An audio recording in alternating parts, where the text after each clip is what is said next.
Hello అండి, అందరికీ నమస్తే. అందరు ఎలా ఉన్నారు? బాగున్నారా? మేము కూడా చాలా బాగున్నామండి. మీరు కూడా బాగుండాలని మనస్ఫూర్తిగా అయితే కోరుకుంటున్నాను. Welcome back to my channel all in one Kommu Priya vlogs అండి. మీరు యూట్యూబ్ చేస్తున్నారా? మీరు యూట్యూబరేనా? అయితే ఈ వీడియోని అయితే స్కిప్ చేయకుండా చూడండి. చాలా వరకు అయితే యూట్యూబ్ చేసి ఖాళీగా అంటే వ్యూస్ రావట్లేదు అనేసి అయితే ఛానల్ను వదిలేసుకున్న వాళ్ళు కూడా ఉన్నారు. అంటే ఒక కంటెంట్ని పెట్టి చేస్తే 100% సక్సెస్ అవుతారండి. జనాలకు నచ్చే విధంగా కంటెంట్ని అయితే పెట్టామంటే ఆటోమేటిక్గా వ్యూస్ వస్తాయి. మన వీడియోస్ కోసం అయితే జనాలు అయితే వెయిట్ చేస్తూ ఉంటారు. కొందరైతే మంచిగా చేస్తారండి, కంటెంట్ కూడా బాగా పెడతారు. వ్యూస్ రావు, సబ్స్క్రైబర్స్ రారు, వాళ్ళ వీడియోస్ని అసలు చూడరండి. అలా అంటే చాలా వరకు బాగా చేసే వాళ్ళవైతే పోవు, ఏదో అలా చేస్తూ ఉంటారు చూడు, అలాంటి వీడియోసే పోతాయి. అప్పుడు అనిపిస్తుంది, అబ్బా ఏంది అసలు నా టైం బాగాలేదా, లేకపోతే మనకేమనిపిస్తుంది అంటే నా టైం బాగాలేదా, నా వీడియోస్ బాగాలేదా, అసలు నా ప్రాబ్లం ఏంటని మనలో మనం అనుకుంటాము. కానీ ఆడియన్స్ చూడరండి, అసలు అర్థం కాదు, ఏమవుతుందో తెలియదు అసలు వీడియోస్కి. నాకు తెలిసినంత వరకు అయితే ఒక 20% అలాంటి వాళ్ళు కూడా ఉన్నారు. నేను కంటెంట్ బాగా చేస్తాను, నా వ్యూస్ పోవట్లేదు అనేసి అయితే అసలు చేసి పక్కన పారదొబ్బిన వాళ్ళు కూడా ఉన్నారు. యూట్యూబ్ని అసలు వేస్ట్ అని అనుకున్న వాళ్ళు కూడా ఉన్నారు. బట్ ఇంకోటి అయితే ఏంటంటే వాళ్ళు అంటే మనము ట్యాగ్స్ అయితే కంపల్సరీ ఇవ్వాలండి. ట్యాగ్స్ ఇవ్వాలి. ట్యాగ్స్ ఇచ్చి మనము ఒక కంటెంట్ పెట్టామనుకోండి, చూస్తారు జనాలకు ఇష్టమైన. అంటే ఇప్పుడు ప్రజెంట్గా మనకు ట్రెండింగ్లో ఏముంది దాన్ని బట్టి మనము కంటెంట్ రాసి వీడియోని వదిలేము అనుకో, కంపల్సరీ వ్యూస్ వస్తూనే ఉంటాయండి. కానీ కొందరి ప్రాబ్లం ఏంటంటే కంటెంట్ బాగుంటుంది, వీడియోస్ చేయడానికే ఫోన్ మాత్రం బాగుండదండి. కంటెంట్ బాగుంటుంది, కెమెరా క్వాలిటీ ఉండదు. ఇంకోటి అంతా వాళ్ళు ఎడిటింగ్ మొత్తం బాగుంటుందండి. బట్ కెమెరా బాగాలేకపోయినా మన వీడియోస్ అయితే చాలా వరకు డల్ అవుతాయండి. ఇది మాత్రం 100% అయితే కరెక్ట్. మనము ఒక యూట్యూబ్ చేయాలంటే ఫోన్ మంచిగా ఉండాలి, మనకు ఎడిటింగ్ వచ్చి ఉండాలి, కంటెంట్ మంచిగా నచ్చేటట్టు చేయాలి జనాలకు. అప్పుడైతే వద్దన్న వ్యూస్ వస్తాయి, వద్దన్న సబ్స్క్రైబర్స్ వస్తారు, మన వీడియోస్ కోసం వెయిట్ చేస్తూ ఉంటారండి. ఇందులో ఏ ఒక్కటి మన దగ్గర లేకపోయినా, ఏ పర్పస్ కింద మనము యూట్యూబ్ చేయాలని ముందరికి వచ్చినా కూడా ఏ ఒక లోపం ఉన్న వీడియోస్ అయితే పోవు. అబ్బా కెమెరా బాగాలేదు, ఏంటంటే ఇప్పుడు జనరేషన్ ఎలా ఉందంటే ఐఫైగా ఉంది కదా అండి. ఇప్పుడు జనాలు కూడా ఐఫైగానే ఆలోచిస్తారు. లో క్వాలిటీ వీడియో ఉన్నా దాన్ని చూడరు, దాన్ని స్కిప్ చేస్తారు, సొల్లు అనేసి అయితే పక్కన పెట్టేస్తారండి. నాకు ఒక యూట్యూబ్ ఛానల్ పెట్టుకున్నామంటే ఒక ఫోన్ ఉండాలండి. చేయడానికైతే థంబ్నెయిల్స్ మంచిగా ఉండాలి. థంబ్నెయిల్స్ ఉంటే ఆటోమేటిక్గా వీడియోస్ చేయొచ్చు. థంబ్నెయిల్స్ నేర్చుకోవాలి, కెమెరా క్వాలిటీ ఉండాలి. ఒక కంటెంట్ పెట్టినామంటే వ్యూసే వస్తాయండి. ఇది మాత్రం 100% పక్కా. ఒకవేళ అనుకుంటున్న వాళ్ళు, కొత్తగా ఛానల్ పెట్టాలి అని అనుకుంటున్న వాళ్ళు వీటన్నిటిని ఫాలో అయిపోండి. 100% సక్సెస్ అవుతారండి మీరు యూట్యూబ్ ఛానల్లో. దీనికి మాత్రం ఏమాత్రం డోకా లేదండి. ఇది ప్రజెంట్ జరుగుతున్న జీవిత సత్యం అండి. ఇవాళ కంటెంట్ ఏంటంటే ఎస్ఈఓ అండి. ఎస్ఈఓ మనము వీడియోస్ చేసిన తర్వాత ఎస్ఈఓ మాత్రం కంపల్సరీ చేయాలి. ఎస్ఈఓ ఏంటంటారా, నేను క్లారిటీగా చెప్తాను. మనము ఒక వీడియో చేసిన తర్వాత ఆ వీడియోకి ఒక పర్సన్ ఉన్నాడు, ఒక పర్సన్కి సాంబార్ కావాలి. సాంబార్ని ఎలా చేస్తారని డైరెక్ట్ సెర్చ్ బార్లో వెళ్ళి సెర్చ్ చేస్తాడు. సెర్చ్ చేస్తే మనము కొన్ని సాంబార్కి సంబంధించినవి కొన్ని కంటెంట్స్ మనము ట్యాగ్స్ ఇవ్వాలి. మన వీడియో కింద మనము ట్యాగ్స్ ఇచ్చామంటే ఆ ట్యాగ్స్ మనము గూగుల్లోకి వెళ్ళి గూగుల్లో వెతుక్కోవాలండి. ఆ ట్యాగ్స్ని గూగుల్లో వెతికి యూట్యూబ్ మన వీడియో కింద ట్యాగ్లు మనం యాడ్ చేసామంటే మన వీడియో పాపులర్ వీడియో 2-3 వీడియోస్ కింద మన వీడియో పక్కా ఉంటుందండి. అంటే సాంబార్కి సంబంధించినది అయ్యి ఉంటుంది. పాపులర్ వీడియో మన వీడియోస్ కూడా వెళ్తాయండి, అలా అని కాదు. మన వీడియోస్ ఎందుకు పాపులర్ కావని మీరు అనుకోవచ్చు. బట్ మనవి కూడా అవుతాయి, కానీ నిదానంగా వెళ్తాయి.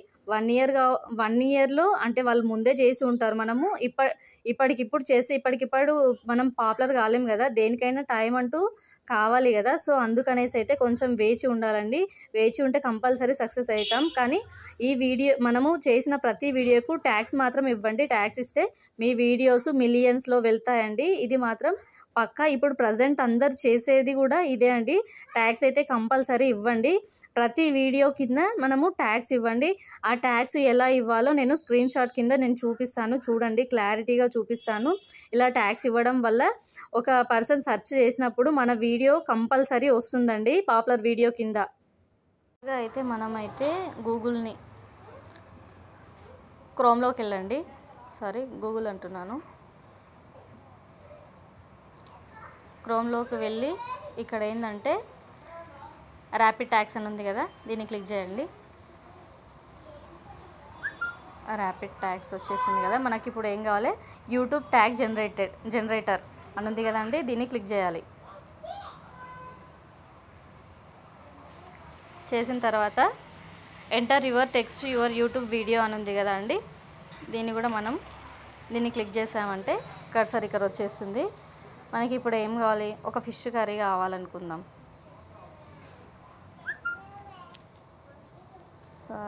ఫర్ సపోజ్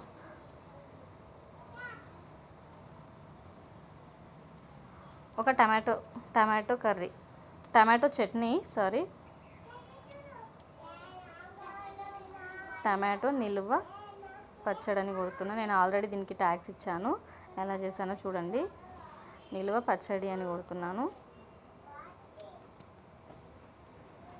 నిల్వ పచ్చడి అని ఇక్కడ మనము సర్చ్ బార్ని నొక్కేసేయాలి. ఇక్కడ ఏమొచ్చింది మనకు, టమాటో నిల్వ పచ్చడి, టమాటో నిల్వ పచ్చడి ఇన్ తెలుగు, ఇవన్నీ అండి మనకు ఇవన్నీ ఉంటాయన్నమాట. ఇవన్నీ మనము మన వీడియో కింద ఇవన్నీ మనము కాపీ చేసుకోవాలి. అంటే వీటంతటా ఇవి కాపీ అవ్వవండి, మనము టైప్ చేసుకోవాలి. పచ్చడి రెసిపీ ఇన్ తెలుగు, ఇక్కడ మనకు వేరియేషన్స్ చూసారా, మీకు అప్పుడే కనిపిస్తుంది. ఆంధ్ర స్టైల్ పచ్చడి రెసిపీ అంటే టమాటో చట్నీ ఇన్ తెలుగు, డిఫరెంట్గా ఉన్నాయి. లాంగ్ టైం టమాటో రెసిపీస్, ఇదిగో టమాటో పికిల్, ఇలాంటివి ఉంటాయండి. ఇలాంటివి మనం ట్యాగ్ చేసామంటే మనకు ఆటోమేటిక్గా వ్యూస్ వస్తాయి. దీన్ని మళ్ళీ మనం యూట్యూబ్లోకి వెళ్ళి ఎలా ట్యాగ్ చేయాలనో చూపిస్తాను చూడండి. YouTube, this is my channel videos. ఇప్పుడు మనకు కావాల్సిన వీడియోస్లోకి వెళ్ళి నేను ఇక్కడ చూడండి టమాటో నిల్వ పచ్చడి అని పెట్టిన 2 days అయిందండి. నాకైతే 51 అయితే వచ్చాయి చూడండి. నేను నిల్వ పచ్చడే పెట్టేశాను. దీనికి నిల్వ పచ్చడికి నేను ట్యాగ్స్ అయితే ఇచ్చాను. 51 అయితే వచ్చాయండి. నాకైతే ఇదే పెద్ద గొప్ప అండి. అది ట్యాగ్స్ ఇస్తున్నప్పుడు నుంచి కొంచెం వ్యూస్ అయితే రెట్టింపు అయితే ఎక్కువ అవుతుందని నేను చెప్పవచ్చు. 3 dots ఉంటాయి కదండి, ఆ 3 dots నొక్కి ఎడిట్ ఆప్షన్ నొక్కాలండి. నొక్కిన తర్వాత ఇక్కడ వస్తుంది చూడండి, యాడ్ ట్యాగ్స్ అని ఉంటుంది మనకు. ఇక్కడ చూడండి ట్యాగ్స్, నేను ఆల్రెడీ ట్యాగ్స్ ఇచ్చేసాను. అంటే అక్కడ కాపీ చేసుకొని ఇక్కడ పేస్ట్ చేశాను. ఇలా ఇవ్వడం వల్ల మనకి ఇక్కడ ఏంటంటే ఇవన్నీ మనం ఇచ్చామనుకోండి, ఎస్పెషల్లీ మనము ఓన్గా క్రియేట్ చేసామనుకోండి, ఏవైనా ఇవే కాకుండా మనకి ఇంకా ఓన్ ఐడియాస్ కూడా వస్తాయి కదా, అవి మాత్రం అస్సలు తీసుకోదండి. ట్యాగ్స్ మాత్రం అక్కడ అంటే క్రోమ్లో ఏం సర్చింగ్ అంటే యూట్యూబ్ ట్యాగ్స్ ఎలా ఇచ్చాయో సేమ్ అలానే కాపీ చేసి ఇక్కడ పేస్ట్ చేయాలండి. మనం ఓన్గా అయితే పెట్టడానికైతే ఆల్రెడీ రాంగ్ చూపిస్తుందండి. అలా అయితే మీరు ఏం చేయకండి. మళ్ళీ మీరు అనుకోవచ్చు, ఇదేంటి ఈమె రాంగ్ చెప్పిందని అనుకోవచ్చు. మీరు ఓన్ కంటెంట్ అయితే పెడితే మాత్రం అదైతే యాక్సెప్ట్ చేయదు. గూగుల్లో ఏం చూపిస్తుందో మనం కూడా దాన్నే ఫాలో అయిపోవాలండి. ఇదండి, ఇలా మీరు ట్యాగ్స్ చేయొచ్చు, అంతే అండి. ఈజీగా చేసుకోవచ్చు. మన వీడియోస్ అయితే కంపల్సరీ పాపులర్ అయితే అవుతాయి. ఒక్కసారి అయితే మీరు ఇలా ట్యాగ్స్ చేసి చూడండి. ఒక 3-4 వీడియోస్కి మీరు ట్యాగ్స్ చేయండి. ట్యాగ్ చేయడం వల్ల వీడియోస్ అయితే పక్కా పాపులర్ అవుతాయి. దానికి ఏమాత్రం డోకా ఉండదు. మీరైతే ఒకసారి ట్రై చేసి చూడండి, మీకే అర్థమవుతుంది. మీ బెటర్ లక్ అండి. వీడియోస్ అయితే బాగా మిలియన్స్లో కూడా పోతాయండి. ఒక 1 year ఇలా ట్యాగ్స్ ఇచ్చి వదిలేసామంటే పక్కా మిలియన్స్లో పోతాయి. థ్యాంక్స్ అండి. Thanks for watching. వీడియోని అయితే సపోర్ట్ చేయండి. వేరే వాళ్ళకి యూజ్ అవుతుంది.